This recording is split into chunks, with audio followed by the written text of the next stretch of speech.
আজি আমি যিটো ৰাশিৰ বিষয়ে কথা পাতিবলৈ গৈ আছো সেই ৰাশি কালপুৰুষ চক্ৰৰ প্ৰথম ৰাশি। সেয়াই আৰম্ভণি, সেয়াই শক্তি, সেয়াই অগ্নি। হয়, আমি কথা পাতি আছো মেষ ৰাশি অৰ্থাৎ এৰিজৰ বিষয়ে। মেষ ৰাশিৰ জাতকসকল বৰ্ণ ফাইটাৰ্ছ বা জন্মগত যোদ্ধা হয়। আপোনালোক মঙল গ্ৰহৰ সন্তান। এজন মেষ ৰাশিৰ ব্যক্তি কেতিয়াও পৰিস্থিতিৰ আগত আঁঠু নলয়। আপোনালোক প্ৰকৃত যোদ্ধা। কিন্তু বন্ধুসকল, আজি মই আপোনালোকৰ সন্মুখত এটা অতি গুৰুতৰ আৰু গুৰুত্বপূৰ্ণ বিশ্লেষণ লৈ আহিছো। অনাগত ৫ বছৰ অৰ্থাৎ ২০২০ চনৰ পৰা ২০৩০ চনলৈ এই সময়খিনি কোনো সাধাৰণ সময় নহয়। জ্যোতিষীয় গণনা অনুসৰি এই সময়খিনি আপোনাৰ জীৱনৰ এনে এক অধ্যায় হিচাপে প্ৰমাণিত হ'ব, যাক আপুনি পৰৱৰ্তী ৩০ বছৰলৈকে মনত ৰাখিব। কিয়? ব্ৰহ্মাণ্ড তেনেকুৱা কি হ'বলৈ গৈ আছে? বন্ধুসকল, ৩০ বছৰৰ পাছত, সম্পূৰ্ণ ৩টা দশকৰ পাছত, ন্যায়ৰ দেৱতা, কৰ্মফলদাতা শনিদেৱে আপোনাৰ কুণ্ডলীত নিজৰ আটাইতকৈ গুৰুত্বপূৰ্ণ স্থান গ্ৰহণ কৰিছে। হয়, আমি কথা পাতি আছোঁ সাড়ে শতিৰ সেই পৰ্যায়ৰ বিষয়ে, যিয়ে এতিয়া নিজৰ প্ৰভাৱ দেখুৱাবলৈ আৰম্ভ কৰিব। এইটো এনে এটা শব্দ যিটো শুনিলে প্ৰায় মানুহ ভয় খাই যায়। কিন্তু ৰ'ব, আজি মোৰ উদ্দেশ্য আপোনালোকক ভয় খুওৱা নহয়। এজন এষ্ট্ৰ গাইড বা জ্যোতিষীয় পথপ্ৰদৰ্শক হিচাপে মোৰ কাম হ'ল আপোনাৰ হাতত এডাল মশাল তুলি দিয়া। কাৰণ য'ত এফালে শনিদেৱে আপোনাৰ অগ্নি পৰীক্ষা ল'ব, আনফালে ২০২৬ চনৰ মাজভাগৰ পৰা দেৱগুৰু বৃহস্পতি আৰু ৰাহুৱে মিলি আপোনাক এনে এটা গল্ডেন পিৰিয়ড বা সোণালী সময় দিব, য'ত আপুনি দৰিদ্ৰৰ পৰা ৰজা হ'ব পাৰে। আজিৰ এই ভিডিঅ'টোত আমি এটা গ্ৰহ, এটা বছৰ আৰু এটা ঘটনাক ডিকোড বা বিশ্লেষণ কৰিম। আমি জানিম যে ২০২৬ চনৰ সেইটো কোন মাহ হ'ব য'ত আপুনি নিজৰ ঘৰ কিনিব বা সম্পত্তি গঢ়িব, আৰু আটাইতকৈ গুৰুত্বপূৰ্ণ কথা, ২০২৮ চনত সেইটো কোনটো ডেঞ্জাৰ জোন বা বিপদৰ সংকেত আছে, যাৰ বাবে আপুনি আজি এতিয়াৰ পৰাই প্ৰস্তুতি চলাব লাগিব। যদি আপুনি মেষ ৰাশিৰ জাতক, তেন্তে পৰৱৰ্তী কেইটামান মিনিট আপোনাৰ জীৱনৰ বাবে উলিয়াই লওক। কাৰণ এই ভিডিঅ'টো কেৱল এটা ৰাশিফল নহয়, এইটো অনাগত ৫ বছৰৰ বাবে আপোনাৰ ছাৰ্ভাইভাল গাইড আৰু ছাকচেছ মেনিফেষ্টো। আৰম্ভ কৰোঁ ২০২৬ চনৰ পৰা। বন্ধুসকল, যদিও শনি দ্বাদশ ঘৰত আছে, তথাপিও ২০২৬ চনটো আপোনাৰ জীৱনৰ আটাইতকৈ স্মৰণীয় বছৰবোৰৰ ভিতৰত অন্যতম হ'ব পাৰে। তথ্যই স্পষ্টভাৱে কয় যে এই সময়খিনি আপোনাৰ বাবে গল্ডেন এৰা বা স্বৰ্ণযুগৰ আৰম্ভণি। ২০২৪ চনৰ জুন মাহৰ আশে-পাশে এক অতি ডাঙৰ মহাজাগতিক ঘটনা ঘটিব। দেৱগুৰু বৃহস্পতি মিথুন ৰাশিৰ পৰা ওলাই কৰ্কট ৰাশিত প্ৰৱেশ কৰিব। আপোনাৰ বাবে কৰ্কট ৰাশি চতুৰ্থ ভাৱ, আৰু আটাইতকৈ ডাঙৰ কথা, কৰ্কট ৰাশিত গুৰু উচ্চ হয়। এইটো ১২ বছৰত এবাৰ হোৱা এক সংযোগ। অলপ ভাবকচোন, গুৰু ভাগ্যৰ মালিক নিজৰ আটাইতকৈ শক্তিশালী স্থিতিত আপোনাৰ সুখ ভাৱত বহি আছে। ইয়াৰ অৰ্থ কি? তথ্য অনুসৰি ইয়াৰ ৩টা ডাঙৰ ফলাফল হ'ব। প্ৰথমতে, প্ৰপাৰ্টি আৰু এছেট। যদি আপুনি বিগত কেইবাবছৰ ধৰি নিজৰ ঘৰ বনোৱাৰ সপোন দেখি আছে, তেন্তে ২০২৪ চনটোৱে সেই বছৰ যেতিয়া আপুনি গৃহপ্ৰৱেশ কৰিব। মাটি, ভৱন, বাহন, এই সকলোবোৰ বস্তু প্ৰাপ্তিৰ যোগ প্ৰবল হৈ আছে। গুৰুৰ কৃপাত আপুনি ডাঙৰ সম্পত্তি জমা কৰিবলৈ সক্ষম হ'ব। দ্বিতীয়তে, ইয়াত এটা অতি গভীৰ জ্যোতিষীয় যুক্তি আছে। চতুৰ্থ ভাৱত বহি উচ্চৰ গুৰুৱে নিজৰ নৱম দৃষ্টি পোনে পোনে আপোনাৰ দ্বাদশ ভাৱত পেলাব। দ্বাদশ ভাৱত কোন আছে? শনি। শনিয়ে কি কৰি আছে? খৰচ আৰু লোকচান। যেতিয়া উচ্চ গুৰুৰ দৃষ্টি শনিৰ ওপৰত পৰিব, তেতিয়াই শনিৰ নেতিবাচক প্ৰভাৱক শেষ কৰি দিব। ইয়াৰ অৰ্থ হ'ল আপোনাৰ খৰচটো হ'ব, কিন্তু সেয়া বৰবাদ নহয়। সেই খৰচ বিনিয়োগত হ'ব। আপুনি ঘৰ কিনিবলৈ, ল'ৰা-ছোৱালীৰ পঢ়া-শুনাত বা কোনো শুভ কামত টকা খৰচ কৰিব। ইয়াকে কোৱা হয় ব্ৰেকিং দ্য লছেছ। আৰু তৃতীয়তে, তথ্যত এক বিশেষ ৪৮ দিনৰ সময়সীমাৰ উল্লেখ আছে, যেতিয়া গুৰু কৰ্কট ৰাশিত নিজৰ চৰম শক্তি বা পিক পাৱাৰত থাকিব। এইটো সেই সময় যেতিয়া ভাগ্যৰ তলা খুলিব। যদি আপোনাৰ কোনো কৰ্ট কাছাৰীৰ গোচৰ চলি আছে বা কোনো শত্ৰুৱে আমনি কৰি আছে, তেন্তে গুৰুৰ প্ৰভাৱে আপোনাক ৰক্ষা কৰিব। আপোনাৰ ইমেজ বা ভাৱমূৰ্তি বেয়া নহয়, মানুহে যিমানেই চেষ্টা নকৰক কিয়। যদি আপুনি ৰাজনীতিৰ লগত জড়িত বা কোনো চৰকাৰী পদৰ বাবে প্ৰস্তুতি চলাই আছে, তেন্তে ২০২৬ চনটো আপোনাৰ বছৰ। তথ্যই কয় যে যদি আপুনি নিৰ্বাচন খেলে, তেন্তে বিজয় নিশ্চিত। সমাজত আপোনাৰ মান-সন্মান বাঢ়িব। এতিয়া কথা পাতোঁ ২০২৬ চনৰ ডিচেম্বৰ মাহৰ। এই সময়ত ৰাহুৱে নিজৰ ঘৰ সলনি কৰিব। ৰাহু কুম্ভ ৰাশিৰ পৰা ওলাই মকৰ ৰাশিলৈ আহিব। মকৰ ৰাশি আপোনাৰ দশম ভাৱ, অৰ্থাৎ আপোনাৰ কেৰিয়াৰ। দশম ভাৱত ৰাহু অহাটো এটা অতি ডাঙৰ সংকেত। তথ্যই ইয়াক আপৰুটিং বা পৰিৱৰ্তন বুলি কয়। ৰাহুৱে ইয়াত আপোনাক ৱাৰ্কাহলিক বা কাম পাগল কৰি তুলিব। আপুনি কামৰ নিচাত ডুব যাব। আপোনাৰ ভিতৰত জুইৰ দৰে এটা শক্তি থাকিব, পৃথিৱী জয় কৰাৰ। কিন্তু ৰাহুৱে স্থিৰতা পছন্দ নকৰে। এই গোচৰে আপোনাৰ কেৰিয়াৰত হঠাৎ পৰিৱৰ্তন আনিব। হ'ব পাৰে আপোনাৰ ট্ৰেন্সফাৰ বা বদলি হ'ব পাৰে, বা আপুনি জোৰ জবৰদস্তি নিজৰ পুৰণি ঠাই এৰিবলগীয়া হ'ব পাৰে, বা এনেকুৱাও হ'ব পাৰে যে আপুনি নিজেই পুৰণি চাকৰি এৰি কিবা নতুন আৰু ডাঙৰ আৰম্ভ কৰে। কিন্তু ইয়াত এটা সাৱধানবাণীও আছে। ৰাহুৱে দশম ভাৱত আপোনাক অতি উচ্চাকাংক্ষী কৰি তুলিব। তথ্যই সতৰ্ক কৰি দিছে, শ্বৰ্টকাট বা চমু পথ গ্ৰহণ নকৰিব। দ্বাদশ ভাৱৰ শনিয়ে সকলো চাই আছে। যদি আপুনি কেৰিয়াৰত কোনো অনৈতিক কাম কৰে, তেন্তে ফচাৰ সম্ভাৱনা বহুত বেছি। গতিকে 2026 চনৰ সাৰাংশ হ'ল সম্পত্তি গঢ়িব, কেৰিয়াৰত ডাঙৰ পৰিৱৰ্তন আহিব, আৰু গুৰুৱে আপোনাক প্ৰতিটো বিপদৰ পৰা ৰক্ষা কৰিব। এতিয়া আমি যাত্ৰাৰ দ্বিতীয় পৰ্যায়লৈ আহিছোঁ। 2027 চনৰ মাজভাগ আৰু 2028 চনৰ আৰম্ভণি। বন্ধুসকল, এইটো সেই সময় যাক জ্যোতিষীসকলে তথ্যত দ্য বেষ্ট টাইম বা সৰ্বশ্ৰেষ্ঠ সময় বুলি অভিহিত কৰিছে। 2027 চনৰ মাজভাগত গুৰু কৰ্কট ৰাশিৰ পৰা ওলাই সিংহ ৰাশিত প্ৰৱেশ কৰিব। সিংহ ৰাশি আপোনাৰ পঞ্চম ভাৱ। এই স্থিতি মেষ ৰাশিৰ লোকসকলৰ বাবে অত্যন্ত শুভ। কিয়? কাৰণ সিংহ ৰাশিৰ স্বামী হ'ল সূৰ্য, আৰু সূৰ্য গুৰুৰ মিমিত্ৰ। ইয়াত গুৰুৱে আহি হংসযোগ আৰু গজকেশৰী যুগৰ দৰে ৰাজযোগৰ ফল দিব। তথ্য অনুসৰি পঞ্চম ভাৱত গুৰুৰ প্ৰভাৱ তিনিটা ঠাইত পৰিব। নৱম ভাৱত, অৰ্থাৎ ভাগ্যৰ সম্পূৰ্ণ সহায় পাব। একাদশ ভাৱত, অৰ্থাৎ টকাৰ প্ৰবাহ বা ফ্ল' বহুত ভাল থাকিব। আৰু লগ্ন ভাৱত, অৰ্থাৎ আপোনাৰ স্বাস্থ্য আৰু আত্মবিশ্বাস আকাশচুম্বী হ'ব। যিসকল দম্পতীয়ে সন্তান সুখৰ বাবে প্ৰয়াস কৰি আছে, তেওঁলোকৰ বাবে 2027-28 চনৰ সময়খিনি বৰদানৰ দৰে। আপোনাৰ ঘৰত কেঁচুৱাৰ কলৰৱ শুনা যাব পাৰে। ছাত্ৰ-ছাত্ৰী আৰু ক্ৰিয়েটিভ বা সৃষ্টিশীল লোকসকলৰ বাবে এই সময়খিনি অতি সুন্দৰ। আপোনাৰ মগজু অতি তীক্ষ্ণ আৰু স্থিৰ থাকিব। লগতে যিহেতু পঞ্চম ভাৱটো জুৱা আৰু শ্বেয়াৰ বজাৰৰো হয়, আৰু গুৰু ইয়াত ধনভাৱৰ স্বামী হৈ বহি আছে, সেয়েহে ছাডেন ৱেলছ বা হঠাৎ ধনপ্ৰাপ্তিৰ যোগ বনি আছে। লটাৰী, শ্বেয়াৰ মাৰ্কেট বা পুৰণি ফচি থকা পেমেণ্ট, ইয়াৰ পৰা আপুনি ডাঙৰ লাভ পাব পাৰে। কিন্তু ইয়াত এটা অতি ডাঙৰ সতৰ্কবাণীও আছে। তথ্যত স্পষ্টভাৱে সতৰ্ক কৰি দিয়া হৈছে, লোভেই মৃত্যুৰ কাৰণ। শুনিবলৈ আচহুৱা লাগিছে নহয় জানো? যেতিয়া সকলো ইমান ভাল হৈ আছে, তেন্তে এই সতৰ্কবাণী কিয়? কাৰণ এই সময়ত শনি এতিয়াও দ্বাদশ ভাৱত আছে আৰু বক্ৰী হৈ আছে। 2027 চনত যেতিয়া আপোনাৰ হাতলৈ টকা আহিব, তেতিয়া আপোনাৰ মনলৈ লোভো আহিব। তথ্যই বিশেষভাৱে ফেক ট্ৰেডিং এপছ, ভুৱা ট্ৰেডিং এপ, ক্ৰিপ্টো স্কিমছ আৰু কুইক ৰিচ স্কিমছ, ৰাতিৰ ভিতৰতে ধনী হোৱা আঁচনিৰ কথা কৈছে। আপোনাৰ এনে লাগিব যে মই ৰাতিৰ ভিতৰতে টকা দুগুণ কৰি লওঁ। এইটোৱে সেই ফান য'ত শনিয়ে আপোনাক পেলাব বিচাৰে। মনত ৰাখিব, 2027 চনত যি টকা আহে, সেয়া সুৰক্ষিত ঠাইত বিনিয়োগ কৰক, জুৱা বা চাটাত নহয়। যদি আপুনি লোভত পৰে, তেন্তে শনিয়ে সকলো উপাৰ্জন শূন্য কৰি দিব। গতিকে 2027 চনৰ মন্ত্ৰ হ'ল, উপাৰ্জন কৰক দিল খুলি, কিন্তু লোভ নকৰিব। বন্ধুসকল, প্ৰায় ৰাশিফলৰ ভিডিঅ'ত এটা অতি গুৰুত্বপূৰ্ণ শ্ৰেণীক আওকাণ কৰা হয়, আমাৰ গৃহিণীসকল, হাউজৱাইফ।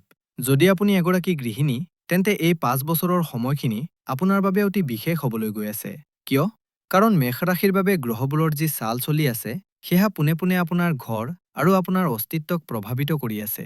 আহক চাওঁ যে 2026 চনৰ পৰা 2030 চনলৈ আপোনাৰ বাবে কি লৈ আহি আছে। 2026 চনৰ মাজভাগ আপোনাৰ বাবে কোনো বৰদানতকৈ কম নহয়। মনত আছে মই কৈছিলো যে দেৱগুৰু বৃহস্পতি আপোনাৰ চতুৰ্থ ভাৱত উচ্চ হৈ বহিব।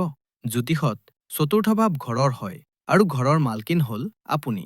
এই সময়ছোৱাত ঘৰত আপোনাৰ মান সন্মান বহুত বাঢ়িব। যদি ঘৰত কোনো কাজিয়া বা অশান্তি চলি আছিল, তেন্তে গুৰুৰ কৃপাত সেয়া শান্ত হৈ যাব। ঘৰৰ পৰিৱেশ ধাৰ্মিক আৰু পবিত্ৰ থাকিব। গৃহিণীসকলৰ এটা সপোন থাকে, ঘৰখনক ধুনীয়া কৰি সজোৱা। তথ্যই কয় যে 2026-27 চনত আপুনি নিজৰ ঘৰৰ নৱীকৰণ বা ৰিন'ভেশ্যন কৰাব পাৰে, নতুন গৃহসজ্জাৰ সামগ্ৰী আনিব পাৰে, বা কোনো নতুন ঘৰলৈ যাব পাৰে। এটা অতি আমোদজনক কথা, 2026 চনৰ ডিচেম্বৰত যেতিয়া ৰাহু দশম ভাৱলৈ আহিব, তেতিয়া বহুতো গৃহিণীৰ মনলৈ এই চিন্তা আহিব যে ময়ো কিবা এটা কৰিব লাগে। এইটো সেই সময় যেতিয়া আপুনি কোনো ৱৰ্ক ফ্ৰম হোম, অনলাইন ব্যৱসায় বা টিফিন ছাৰ্ভিচৰ দৰে কাম আৰম্ভ কৰিব পাৰে। ৰাহুৱে আপোনাক এক নতুন পৰিচয় গঢ়িবলৈ অনুপ্ৰাণিত কৰিব। কিন্তু 2028 চন অহাৰ লগে লগে আপুনি বহুত সতৰ্ক হ'ব লাগিব। যেতিয়া শনি আপোনাৰ লগ্নলৈ আহিব আৰু নীচ হৈ যাব, তেতিয়া ইয়াৰ প্ৰথম প্ৰভাৱ ঘৰৰ মহিলাসকলৰ স্বাস্থ্যৰ ওপৰত পৰে। তথ্যই বিশেষভাৱে ভৰি আৰু কলাফুলৰ বিষৰ উল্লেখ কৰিছে। হাউচৱাইফসকলে প্ৰায় নিজৰ স্বাস্থ্যক অৱহেলা কৰে। অলপ বিষ আছে, ঠিক হৈ যাব। 2028 চনৰ পৰা 2023 চনলৈ এই ভুল একেবাৰে নকৰিব। এই বিষ বাঢ়িব পাৰে। শনি লগ্নত থকাৰ বাবে আপোনাৰ এনে অনুভৱ হ'ব যে গোটেই ঘৰৰ বোজা মোৰ মূৰৰ ওপৰতে আছে, আৰু কোনেও মোৰ কষ্টৰ মূল্য নিদিয়ে। এই চিন্তাই আপোনাক ডিপ্ৰেছন বা খিংখিঙীয়া স্বভাৱৰ ফালে লৈ যাব পাৰে। 2028 চনত শনিৰ দৃষ্টি আপোনাৰ স্বামীৰ ভাৱৰ ওপৰত পৰিব। হ'ব পাৰে আপোনাৰ স্বামীৰ কেৰিয়াৰত তনাৱ বা চাপ থাকিব, যাৰ খং ঘৰত ওলাব পাৰে। পৰামৰ্শ এয়াই যে সেই সময়ত আপুনি ঘৰৰ স্তম্ভৰ দৰে মজবুত হৈ থাকিব লাগিব। বাদ-বিবাদৰ পৰা আঁতৰি থাকক।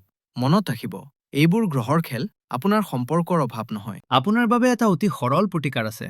2028 চনৰ পাছত আপুনি ঘৰৰ মূল দুৱাৰখন সদায় পৰিষ্কাৰ কৰি ৰাখিব আৰু সন্ধিয়াৰ সময়ত তাত চাকি বা পোহৰ নিশ্চয় জ্বলাব। আৰু নিজৰ স্বাস্থ্যৰ বাবে প্ৰতিদিনে পুৱা 10 মিনিট অনুলোম-বিলোম প্ৰাণায়াম নিশ্চয় কৰিব, যাতে শনিৰ মানসিক চাপ কম হ'ব পাৰে। এতিয়া আমি সেই পৰ্যায়ৰ বিষয়ে কথা পাতিম যাৰ বাবে আপুনি মানসিকভাৱে প্ৰস্তুত হোৱাটো আটাইতকৈ বেছি জৰুৰী। 23 ফেব্ৰুৱাৰী 2028। এই দিনা শনিদেৱে মেষ ৰাশিত প্ৰৱেশ কৰিব। বন্ধুসকল, এই কথাটো খুব মনোযোগেৰে বুজিব। এইটো সাৰে সতীৰ দ্বিতীয় পৰ্যায়, যাক পিক বা চৰম পৰ্যায় বুলি কোৱা হয়। মেষ ৰাশিত শনি নীচ হৈ যায়, আৰু যেতিয়া কোনো ক্ৰূৰ গ্ৰহ আপোনাৰ লগ্ন অৰ্থাৎ আপোনাৰ মূৰৰ ওপৰত নীচ হৈ বহে, তেতিয়া ইয়াৰ ফলাফল গুৰুতৰ হ'ব পাৰে। তথ্যত এটা উপমা দিয়া হৈছে, মূৰত গধুৰ শিল ৰখাৰ দৰে। আপোনাৰ 2028 চনৰ পৰা 2030 চনৰ মাজত এনে অনুভৱ হ'ব যেন আপোনাৰ মগজুৰ ওপৰত কোনোবা ডাঙৰ বোজা এটা ৰখা হৈছে। আপোনাৰ উদ্বেগ, অত্যাধিক চিন্তা আৰু হতাশাৰ সমস্যা হ'ব পাৰে। আপুনি সৰু সৰু কথাক লৈও বহুত বেছি চিন্তা কৰিব। তথ্য অনুসৰি আপোনাৰ মূৰৰ বিষ, মাইগ্ৰেইন আৰু চকু পিৰিকিওৱাৰ সমস্যা হ'ব পাৰে। শনিৰ এটা বিশেষ কথা আছে, তেওঁৰ তৃতীয়, সপ্তম আৰু দশম দৃষ্টি। যেতিয়া শনি লগ্নত বহে, তেতিয়া তেওঁৰ সপ্তম দৃষ্টি আপোনাৰ সপ্তম ভাৱ অৰ্থাৎ বিবাহৰ ওপৰত পৰে। 2028 আৰু 2029 চন বৈবাহিক জীৱনৰ বাবে বিপদৰ ঘণ্টা। পতি-পত্নীৰ মাজত কাজিয়া, ভুল বুজাবুজি আৰু ইগ' ক্লেছেছ বা অহমিকাৰ সংঘাত বহুত বাঢ়ি যাব। কথা বিবাহ বিচ্ছেদ বা অলগা-অলগি হোৱালৈকে যাব পাৰে। তথ্যই বাৰে বাৰে কনস্পিৰেচিজ অৰ্থাৎ ষড়যন্ত্ৰ শব্দটো ব্যৱহাৰ কৰিছে। আপোনাৰ আপোন মানুহ, যাৰ ওপৰত আপুনি ভৰসা কৰে, তেওঁলোকে আপোনাক প্ৰতাৰণা কৰিব পাৰে। আপোনাৰ বিৰুদ্ধে ৰাজনীতি খেলা হ'ব পাৰে। আপোনাক এনে কামৰ বাবে দোষী কৰা হ'ব পাৰে যিটো আপুনি কৰাই নাই। এই সময়ছোৱাতে জুন 2028ত ৰাহু আপোনাৰ নৱম ভাৱলৈ গুচি যাব। নৱম ভাৱ পিতা আৰু ধৰ্মৰ। দেউতাৰ লগত আপোনাৰ মতভেদ বাঢ়িব পাৰে। দেউতাৰ স্বাস্থ্যক লৈ চিন্তা হ'ব পাৰে। আপুনি ধৰ্ম আৰু পৰম্পৰাক প্ৰত্যাহ্বান জনাব পাৰে। তেন্তে সকলো বেয়াই হ'ব নেকি? নহয়। তথ্যই কয় যে শনিৰ এই পৰ্যায়টোৱে আপোনাক ইমেন্স মেটিউৰিটি অৰ্থাৎ অদ্ভুত পৰিপক্কতা প্ৰদান কৰিব। শনিয়ে আপোনাক পুৰিচোন বনাই দিব। এই সময়খিনিয়ে আপোনাক শিকাব যে কোন আপোন আৰু কোন পৰৰ। যিবোৰ সম্পৰ্ক এই সময়ত টিকি থাকিব, সেইবোৰ জীৱনভৰ টিকি থাকিব। আৰু সকাহ কেতিয়া পাব? 2019 চনৰ মাজভাগত যেতিয়া গুৰু তুলা ৰাশিলৈ আহিব, তেতিয়া গুৰুৰ দৃষ্টি পোনে পোনে শনিৰ ওপৰত পৰিব। ইয়াক নিজ ভং বুলি কোৱা হয়। যেতিয়া গুৰুৰ দৃষ্টি পৰিব, শনিৰ দুঃপ্ৰভাৱ কম হ'বলৈ আৰম্ভ কৰিব। আপোনাৰ পাব্লিক ইমেজ বা সামাজিক ভাৱমূৰ্তি ভাল হ'ব আৰু মানসিক চাপ কম হ'ব। কিন্তু 2028 চনৰ পৰা 2029 চনৰ মাজত আপুনি সাৱধানে থাকি লাগিব। বন্ধুসকল, গ্ৰহৰ কথাটো হ'ল। কিন্তু আজিৰ কলিযুগত এই গ্ৰহবোৰে কেনেকৈ প্ৰভাৱ পেলায়, সেয়া জনাটো অতি জৰুৰী। আপোনাৰ তথ্যত মডাৰ্ণ এৰা ৱাৰ্নিংছ বা আধুনিক যুগৰ সতৰ্কবাণীৰ বিশেষ উল্লেখ আছে। শনি যেতিয়া দ্বাদশ ভাৱ আৰু লগ্নত থাকে, তেতিয়া তেওঁ প্ৰযুক্তি বা টেকন'লজিৰ মাধ্যমেৰেও ক্ষতি সাধন কৰে। অনাগত 3-4 বছৰত আপুনি এইবোৰ বস্তুৰ পৰা বিশেষভাৱে সাৱধান থাকিব লাগিব। প্ৰথমটো হ'ল ডিজিটেল এৰেষ্ট স্কেমছ। আপোনালৈ ফোন আহিব পাৰে যে মই আৰক্ষী বা CBIৰ পৰা কৈছোঁ আপোনাৰ ল'ৰা বা ছোৱালী বিপদত আছে, টকা পঠোৱা। শনি হ'ল ভয়ৰ কাৰক। তেওঁলোকে আপোনাক ভয় খুৱাই ঠগিবলৈ চেষ্টা কৰিব। ভয় নাখাব, এইটো এটা স্কিম বা প্ৰবঞ্চনা। দ্বিতীয়টো হ'ল AI ডিপফেক্স। AI ব্যৱহাৰ কৰি আপোনাৰ বা আপোনাৰ চিনাকি মানুহৰ মাত বা চেহেৰা বনাই আপোনাৰ পৰা টকা খুজিব পাৰে। আৰু তৃতীয়টো হ'ল প্ৰাইভেচি ৱাৰ্নিং বা গোপনীয়তাৰ সতৰ্কবাণী। 2025 চনৰ পৰা 2027 চনৰ মাজত নিজৰ পৰিয়ালৰ সবিশেষ, ল'ৰা-ছোৱালী ক'ত পঢ়ে, স্বামীয়ে ক'ত কাম কৰে, এইবোৰ অচিনাকি মানুহৰ লগত শ্বেয়াৰ নকৰিব। দ্বাদশ ভাৱৰ শনিয়ে গুপ্ত শত্ৰুক এই তথ্যবোৰ দিব পাৰে। দ্য গল্ডেন ৰুল বা সোণালী নিয়মটো হ'ল যে যদি কোনো আঁচনিয়ে আপোনাক জল্দি ধনী কৰাৰ প্ৰতিশ্ৰুতি দিয়ে, তেন্তে বুজি লওক সেয়া শনিৰ ফান্দ। তাৰ পৰা দূৰত থাকক। সমস্যা আছে যেতিয়া, সমাধানো আছে। আমাৰ ঋষিসকলে কিছুমান এনেকুৱা উপায় কৈ গৈছে যিবোৰে সাৰে ক্ষতি আৰু গ্ৰহৰ বেয়া প্ৰভাৱ কম কৰিব পাৰে। মেষ ৰাশিৰ লোকসকলৰ বাবে তথ্য অনুসৰি এই উপায়বোৰে ব্ৰহ্মাস্ত্ৰৰ কাম কৰিব। প্ৰথম আৰু আটাইতকৈ ডাঙৰ উপায় হ'ল হনুমানজীৰ শৰণ লোৱা। যিহেতু মেষ ৰাশিৰ স্বামী মঙ্গল, সেয়েহে হনুমানজী আপোনাৰ আটাইতকৈ ডাঙৰ ৰক্ষক। হাড়ে সতীৰ সময়ত, বিশেষকৈ 2025 চনৰ পৰা 2030 চনলৈ প্ৰতি মঙলবাৰে হনুমান মন্দিৰলৈ যাওক। 100 মিলি চামেলি তেল আৰু এটা পেকেট চোলা সেন্দুৰ অৰ্পণ কৰক। ইয়াত আটাইতকৈ গুৰুত্বপূৰ্ণ পদক্ষেপটো হ'ল যে হনুমানজীৰ ভৰিৰ পৰা অলপ সেন্দুৰ লওক আৰু সেয়া নিজৰ অনামিকা আঙুলিৰে নিজৰ কপালত ফোঁট বা তিলক হিচাপে লওক। তথ্যই কয় যে এই উপায়ে হাড়ে সতীৰ কষ্টবোৰ 50%লৈকে কম কৰি দিয়ে। দ্বিতীয় উপায় হ'ল শনি দান। যেতিয়া 2038 চনত শনি নিচ হ'ব, তেতিয়া ছাঁ দান কৰক। শনিবাৰে এটা লোহাৰ বাটিত সৰিয়হৰ তেল লওক, তাত নিজৰ চেহেৰা চাওক আৰু তাৰ পাছত সেয়া শনি মন্দিৰত দান কৰি দিয়ক। ই মানসিক চাপ আৰু মূৰৰ বোজা পাতল কৰিব। আৰু তৃতীয়টো হ'ল ৰাহুৰ বাবে পৰিষ্কাৰ পৰিচ্ছন্নতা। ৰাহুৱে যাতে ভাল ফল দিয়ে, তাৰ বাবে নিজৰ চাফ চিকুণতাৰ ওপৰত বিশেষ গুৰুত্ব দিয়ক। লেতেৰা কাপোৰ, অগোছালো বিচনা আৰু লেতেৰা বাচন বৰ্তন এইবোৰে ৰাহুক নেগেটিভ বা নেতিবাচক কৰে। পৰিষ্কাৰ থাকক, শৃংখলাবদ্ধ থাকক। গতিকে বন্ধুসকল, অনাগত 5 বছৰৰ ৰোডমেপ বা পৰিকল্পনা এয়াই। 2026-2027 এই সময়খিনি হ'ল নিৰ্মাণৰ সময়। গুৰুৰ কৃপাত সম্পত্তি গঢ়ক, টকা উপাৰ্জন কৰক আৰু কেৰিয়াৰত আগবাঢ়ক। এইটো আপোনাৰ গোল্ডেন পিৰিয়ড বা সোণালী সময়। আৰু 2028-2030 এই সময়খিনি হ'ল আত্মচিন্তন আৰু ধৈৰ্যৰ সময়। স্বাস্থ্যৰ যত্ন লওক, সম্পৰ্কবোৰ চম্ভালি ৰাখক আৰু বিবাদৰ পৰা আঁতৰি থাকক। বন্ধুসকল, মেষ ৰাশিৰ লোকসকল যোদ্ধা হয়। আপোনালোক ভেড়া নহয়, সিংহ।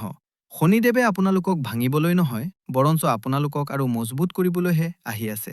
যেনেকৈ সোণ জুইত পুৰিলেহে খাঁটি সোণ হয়, তেনেকৈয়ে 2030 চনলৈ আপুনি এজন অতি পৰিপক্ক আৰু সফল ব্যক্তি হিচাপে জিলিকি উঠিব। ভয় নাখাব, কেৱল সতৰ্ক থাকক। গুৰুৰ আশীৰ্বাদ আপোনাৰ লগত আছে। যদি আপুনি আজিৰ এই বিশ্লেষণ গভীৰ আৰু সঁচা বুলি অনুভৱ কৰিছে, তেন্তে ভিডিঅ'টোত এটা লাইক নিশ্চয় কৰিব। এই তথ্য আপোনাৰ পৰিয়াল আৰু বন্ধুসকলৰ কামত আহিব পাৰে। সেয়েহে শ্বেয়াৰ কৰিবলৈ নাপাহৰিব। আৰু এনেধৰণৰ সঠিক জ্যোতিষীয় পথ প্ৰদৰ্শনৰ বাবে চেনেলটো ছাবস্ক্ৰাইব কৰক। আপোনাৰ অনাগত 5 বছৰ মংগলময় হওক, এয়াই মোৰ প্ৰাৰ্থনা। হনুমানজীয়ে আপোনালোক সকলোকে ৰক্ষা কৰক। পৰৱৰ্তী ভিডিঅ'ত পুনৰ লগ পাম। তেতিয়ালৈকে জয় শ্ৰীৰাম। হৰ হৰ মহাদেৱ।